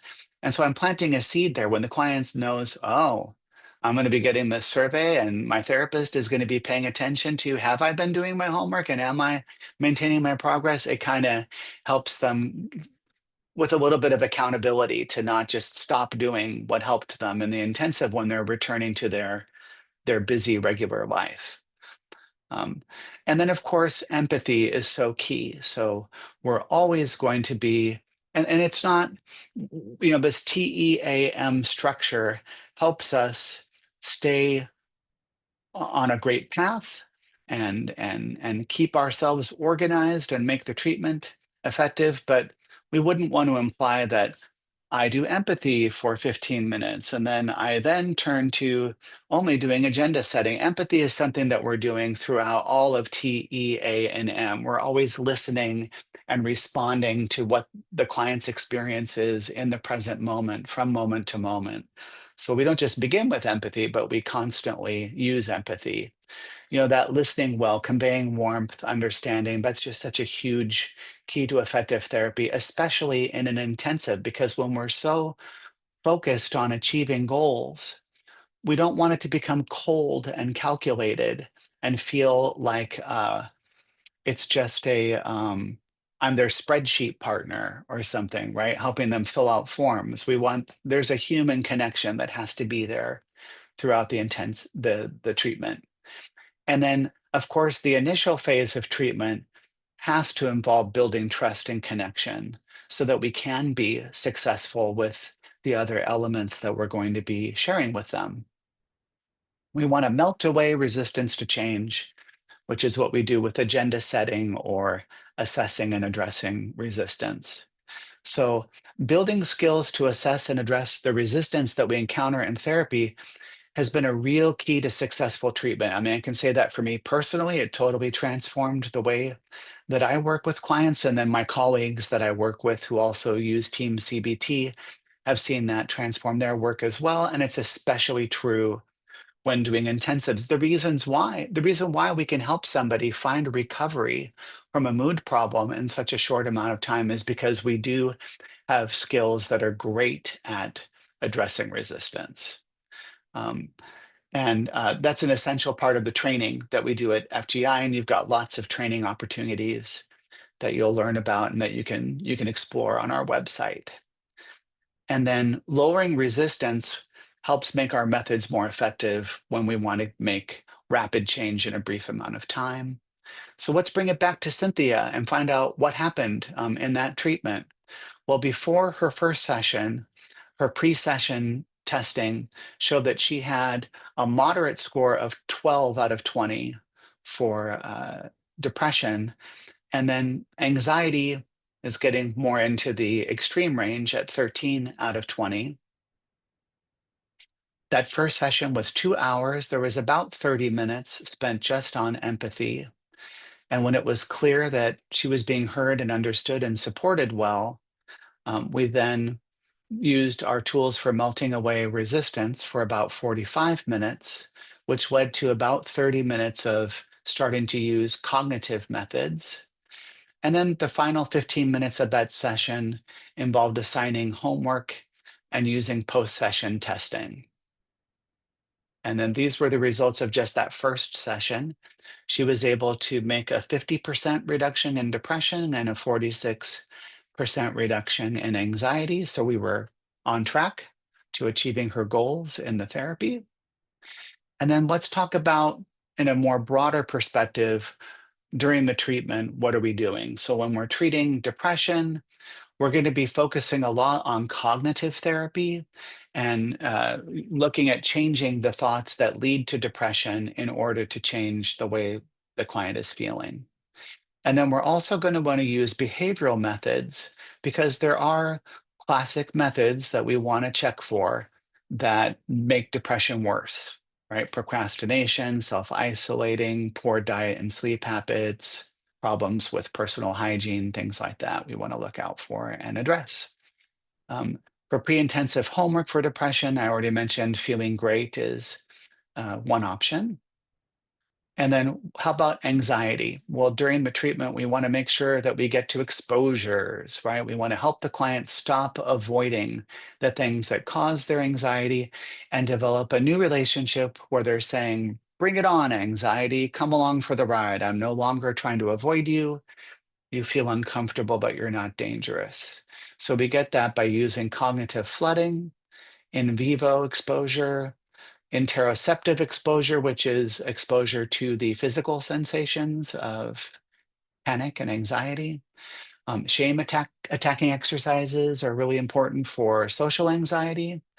And then initial homework would be, again, using a book such as When Panic Attacks that is specific about treating anxiety. When we're looking at habits and addictions, motivation is going to be the number one priority. So think about it.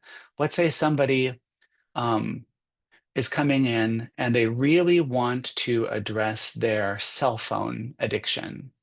they're looking at their cell phone constantly, and they don't want to do that anymore. And they're saying this is having a big impact on my life. My family feels hurt because I'm always paying attention to my phone more than them, and it's making me so distracted, and it's keeping me from enjoying my life. Um, they want to give that up, but let's face it, we're asking them to give up one surefire source of pleasure in their life that they've always been able to turn to. So we're going to have to address that effectively. We have tools like a triple paradox, where we look at the advantages of their habit or addiction, the disadvantages of giving it up, and all the beautiful things about their values that this habit shows. That's just one way of addressing resistance. And our plan is to focus on what is life going to be like on that first day after our work together is complete. We're most likely going to follow up addiction work with additional treatment to monitor progress and maintain change. And then initial homework is going to be using those chapters I mentioned from his website. All of the treatment would need relapse prevention training. We want to discuss really well the concept of recovery, and the probability of relapse or return of negative feelings is inevitable, but it does not have to turn into a full-blown relapse of the problems that brought you into treatment, because we're going to teach you how to address that and set yourself up for success. With this case example of Cynthia, some challenges came up. We had to add a couple of weeks on to the treatment because she had uh, an unexpected need to travel for work. And that meant that 2 hours were added. So instead of 12 hours, we had 14 hours, but that wound up being okay because we met that challenge by making sure she was doing effective homework, even while she was traveling. She followed through on that. That enabled us to keep the momentum of the treatment going. And so that taught me schedule challenges can be handled with flexibility without derailing the treatment, and specific achievable homework goals are really important. This particular client, with her 110-minute sessions over 4 weeks, helped her make a 67% reduction in depression and a 77% reduction in anxiety. And also, as I discussed before, symptoms were within a healthy range. They were within a healthy range of negative feelings. Between 0 and 5 is ideal, right?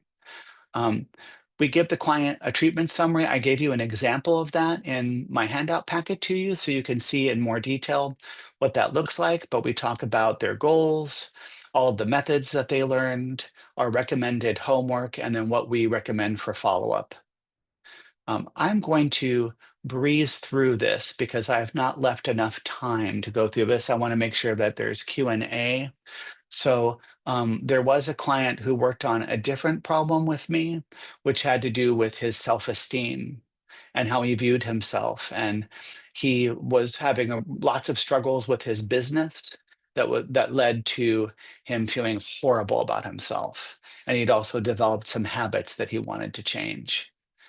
And he wanted to lower his depression and anxiety and stop criticizing himself so much and end his procrastination habits. So that turned into these specific achievable goals, learning and practicing skills for helping with anxiety and depression and procrastination. And then we talked about what are the methods that we're going to use that are specific for achieving those goals. And then some follow-up would be required at the end. And so some challenges came up while working with him. I noticed, and Angela touched on this in her wonderful presentation, we want to make sure that the client isn't getting lost in this work, that they're staying organized and that they understand how to use the methods. And it was clear that that was not helping with this client. So we slowed things down and I helped him organize his notes. We moved more slowly through one problem at a time, and that helped him get back on track. So I learned that I really want to make sure that this client is going to know how to use the tools when he's done with the treatment. And I may have to work a little bit more slowly than I want to work, because this person has never used these methods before. They need to learn how to use them themselves. He made a 50% reduction in his depression and anxiety and thought that this was really successful. So I'll let you review this when you look at our slides that you can download to understand some tips that I've learned from challenges with intensives, but it's a review of what I just presented with those two case examples.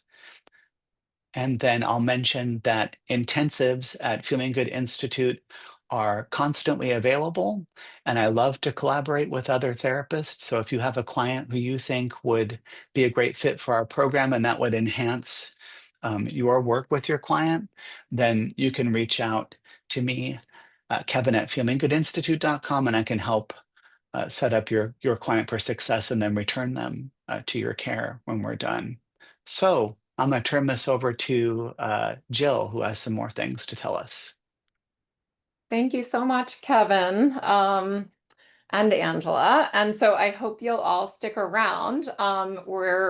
Here's kind of the plan for our remaining 15 minutes. I'm just going to tell you guys a little bit, maybe 2 minutes worth of talking to you guys a little bit about some other trainings that we have. And then we're going to spend about 10 minutes doing a Q&A with Angela and Kevin. I've collected a ton of questions from you all, and we'll be able to answer some of them.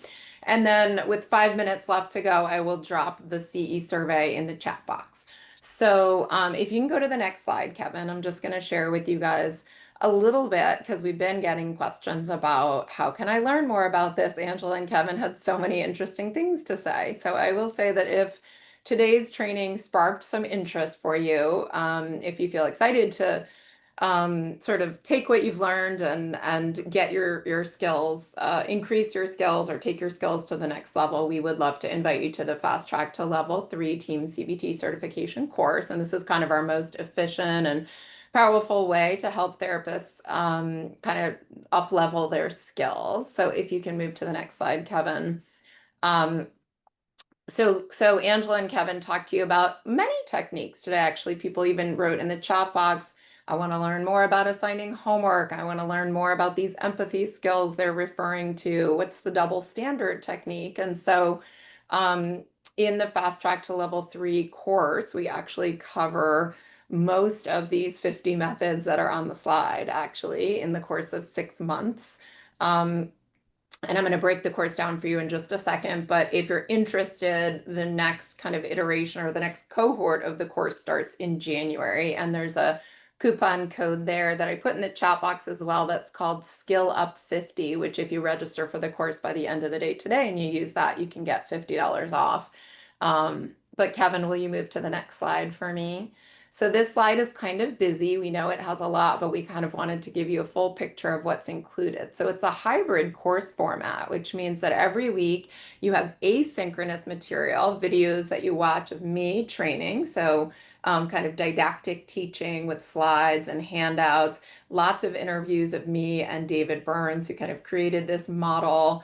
So there's all this asynchronous material you can consume and learn on your own, between 30 minutes and an hour of that each week. And then every week you join a live online deliberate practice group. So Kevin's leading one of those groups right now, and some of the groups are run by Maor Katz, the founder of Feeling Good Institute, and Mike Christensen, really phenomenal trainers. And in those practice groups, you actually have an opportunity to practice the skills that you learned on your own.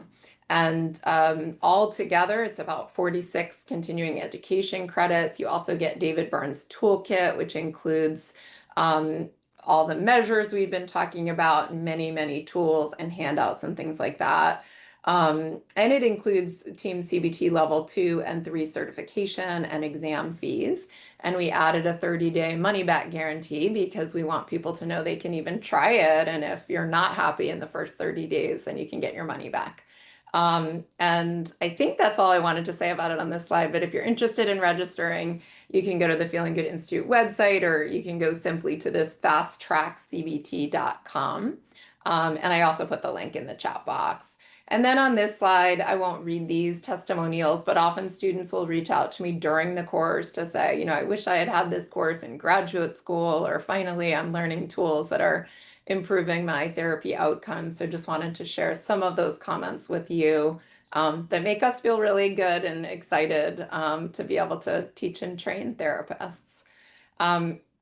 So let me now facilitate the Q&A, and you can go back to see, I believe I put the link, and maybe I'll go back and do it again, but the kind of fast track registration material, or and remember to use the coupon code. So let me go back, and I have a list of questions for you guys.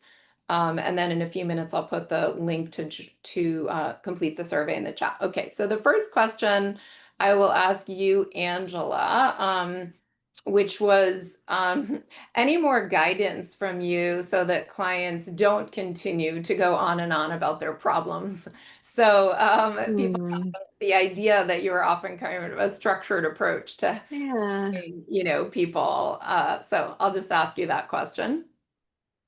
Yeah, I love the question because it reminds me of how, important it is that we're really empathic and human about this going on and on. Sometimes we can talk about it in kind of a flippant way, like, what's wrong with these clients, right? And the truth is, when we all recenter, our empathy comes up and realize people need to share and express, and there's such value in being heard and heard really well. And unfortunately, it's quite complex, right? Because I do fall into the camp, you may not all, that if we only talk and share and vent, that we are missing a really important part of recovery and work. So, how do we do that? Well, first of all, doing really accurate, good empathy helps people feel heard more quickly and in a more thorough way. When we teach a 5-step skill set for doing this type of empathy. And I do find when I'm nailing it with that and really remembering to use it, people feel heard more quickly and they're ready to shift gears. They don't have to kind of be as maybe use as much time. So, yeah, the invitation step is an important step we use that helps people decide respectfully if they're ready or not and gives them the option. It really is them. We're not pushing people forward. Sometimes we might oversimplify things when we talk about it. We're respecting where they're at. But we're continuing. We also use a skill called dangling the carrot. Many of you may be familiar with that metaphor that kind of helps, puts it on us to explain to the client the value of moving forward, helping them paint the picture of how things could be better if we get to the work. And that also tends to help a lot. So I think the combination of really solid empathy, respectful invitations, and this dangling the carrot so they see why we're moving forward. Remember, most of your clients don't know the expectations, right? They don't know what's expected of them. And if they've been in supportive talk therapy for years, they think their job is to come in and just share about their week. So until you tell them otherwise, they will keep doing that and they'll be doing exactly what they should do because they haven't been told otherwise. So Great. those are And my I'll thoughts. ask, and lots of the questions we're getting are actually really about the model of therapy, right? Yes, I know, I know. Right. And It's so exciting. I'll ask you Mhm. those questions and you'll do the best you can to just, Sure, really scratch the surface. So let me sure. ask you this one, Kevin. We got a lot of questions about homework compliance. I mean, this goes for both Kevin and Angela, but and questions about intensive as well as 50-minute sessions. But let's say the summary of the question is something like, I assign homework and I have clients who don't do it. How can I address the importance of homework while keeping a non-judgmental and sort of empathic environment? That's such a great question. And I just want to say that I have so much empathy towards anybody who experiences this with your clients because I think it's hard, right? We want to see them get better. We want to share our tools with them. We want them to do their homework, and sometimes they don't. And there are some really great tools that we use that we learn how to do with TEAM-CBT, but specific for this. So we would, if it's okay for me to mention that just really briefly, that dangling the carrot that Angela mentioned, let's say my client was struggling, wasn't doing their homework. I might give them lots of empathy about that. And I might say, I've got all these wonderful tools to help you with your depression. And I have every reason to believe that you could achieve this and get everything that you want to out of the therapy and bring all this happiness and joy back into your life. But they don't work without therapy homework. And we give them what's called a gentle ultimatum. We let them know that without the therapy homework, it just isn't going to, you're just not going to get better. And then we let them know that, I'm here for you. I want to support you in this, but I can't help you get better unless you're doing homework. Can you make a commitment to that? And then I have what I call my fallback position, where I don't call it that, that's what it's called, which is, what am I willing to participate in if there's not therapy homework being done? And some people might say, I have it a rule that I just don't work with people who aren't doing homework. So if we're going to continue our work together, that's what it would take. Maybe you need a different therapist who doesn't require homework, or maybe we need to take a look at different outcomes that you might like to get from the treatment. So that's a probably not a very satisfactory answer to your question, but I just want to put it out there that there are tools that are really great for addressing that, and they're usually very successful. So. And our approach is actually very interesting and requires a lot more explanation, but it's sort of a sitting with open hands approach. We share what we have to offer and what we, how we think they can make progress if they're willing to take kind of what we have to offer. And we're also willing to accept if this isn't the kind of therapy that they're wanting to pursue, that's their right too. So it's all kind of warm and respectful, but also very much kind of like holding their feet to the fire.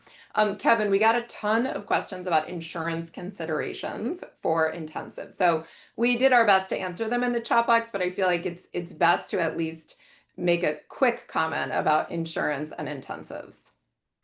Thank you for asking that, because that's definitely something that I would address in the initial consultation with the client. I would let them know right away, you know, for our practice, we do not accept health insurance. We're out of network with insurance, and it's important that the clients know that, and that they could possibly get reimbursed if their insurance company provides, reimbursement for out of network providers. But then I also want to make sure that they check with their insurance company to find out, would they reimburse you for more than 1 hour on the same day? Because as we all know, insurance companies sometimes have a very narrow view of what they consider therapy.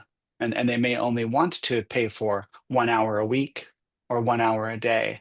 And so it's just really important to be upfront with clients about that. And, of course, if you are paneled with an insurance company, then you would want to make sure and find out, what is that insurance company's policy regarding longer, more frequent sessions, and what are the codes that they would want you to use in order to not get you into trouble with not being able to get paid, right? So again, probably not the most satisfactory answer, but that's kind of pointing you in some directions with insurance. Unfortunately, insurance is super complicated and frustrating.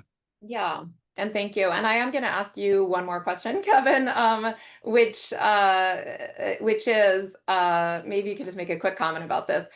So lots of people said things like, wow, with this intensive therapy, it seems like there's a lot of homework for the therapist in terms of preparation.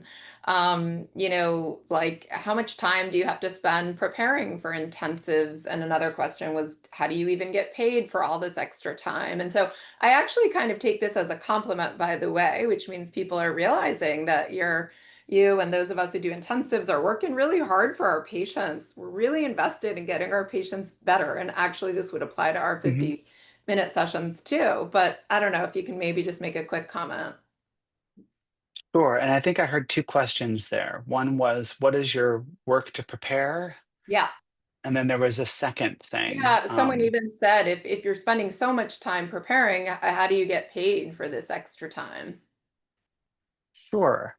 Um, well, I'll share with you that when somebody comes in and they're going to do an intensive, and I set them up for the goal setting session, and I send them, this 30 to 45 minutes worth of surveys to fill out.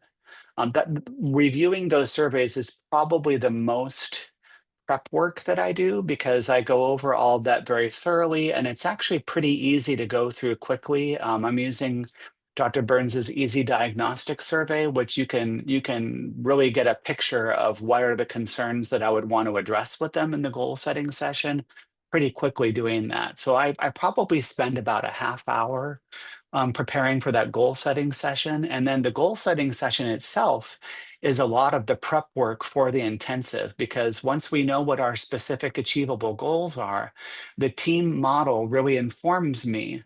I know what are the types of resistance that I'm going to be facing that I have to be prepared to work through with the client? And what are the most likely methods that I'm going to be using? And so I'm already, because I've done good case conceptualization and set really specific achievable goals, there's not a lot of work that I have to do outside of the sessions with the client. It's all usually happening in session. That's that's Okay. I'm what's going worked to for ask me. you just awesome answer. I'm going to ask you because of time if you'll just forward the slides so we can wrap up and say goodbye to people because it's already 1 o'clock.